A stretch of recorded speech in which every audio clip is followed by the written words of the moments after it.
art does not need to make an immediate impact to have value. It could be troubling and yet still bear repeated viewings.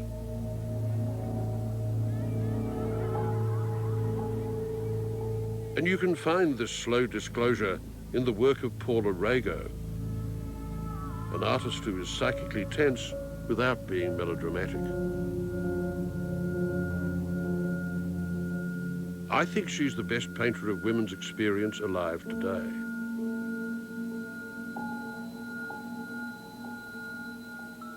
Her paintings contain narratives that don't always show themselves at once. The work is subtle, puzzling, discreet, and undermining. Things are not always explicit. Things are not always what they seem.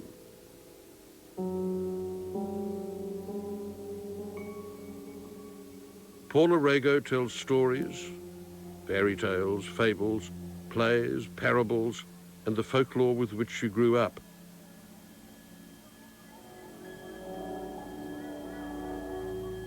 But it's a psychic narrative, laced with stories from the confessional, the psychiatrist's couch, and her own bad dreams.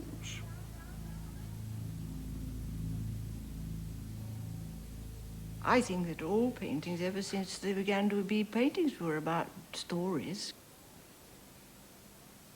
All stories give an explanation for the world. They all give a face, they all make sense of the world.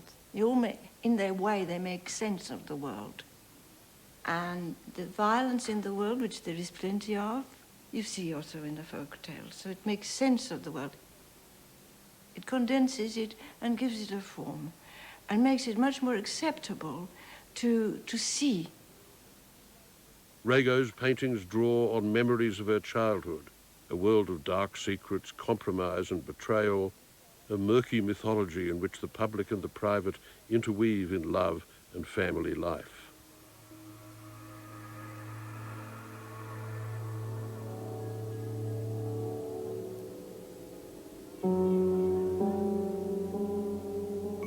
PaulaRego is not that interested in what Americans call family values, but she's fascinated by the truth of families as a source of conflict. When there are two people or more in a Rego, you can be quite sure that something rather bad is going to happen to at least one of them. You very often seem to deal with childhood memories that you find repulsive, and then you work through them. Yes. Has painting always been a means towards doing that? It's always been a means of doing things I couldn't do any other way. So you can do things in pictures that you can't do in life, ever. Her childhood in Portugal was coloured by growing up under a military dictatorship.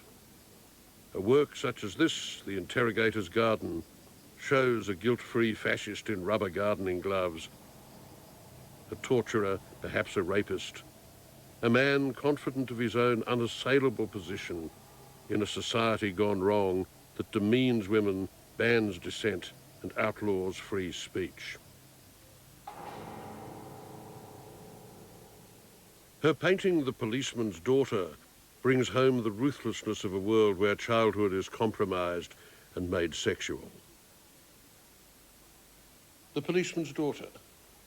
Yeah. This picture of a girl lovingly shining her father's jackboot, one of the main symbols of oppressive authority of the 20th century, clearly has a very great political resonance for you. Her devotion to her father is not necessarily political, although she is certainly a very obedient girl and likes to do what her father asks her.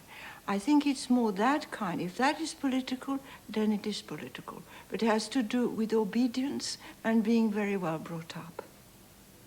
But The Policeman's Daughter also seems to me to carry a very powerful image of incest too. Probably. Only probably? I mean, it wasn't intentioned at the time. I mean, I didn't think, oh, this is incest, but I think probably yes.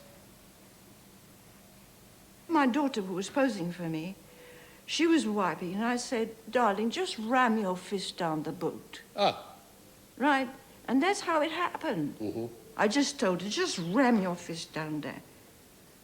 And she did. And Like a good daughter. Like a good daughter, yeah. I mean, she was okay. You know, so it worked.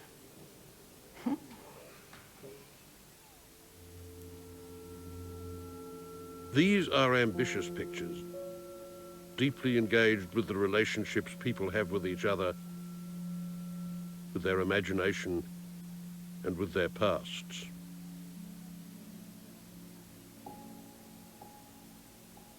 Has there ever been a time when you didn't think of your art in terms of a wider kind of social address?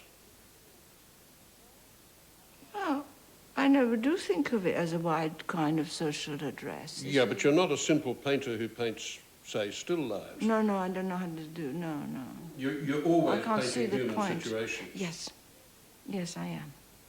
Fight, power play. Power. Who bullies whom and all this, and the injustices that go on.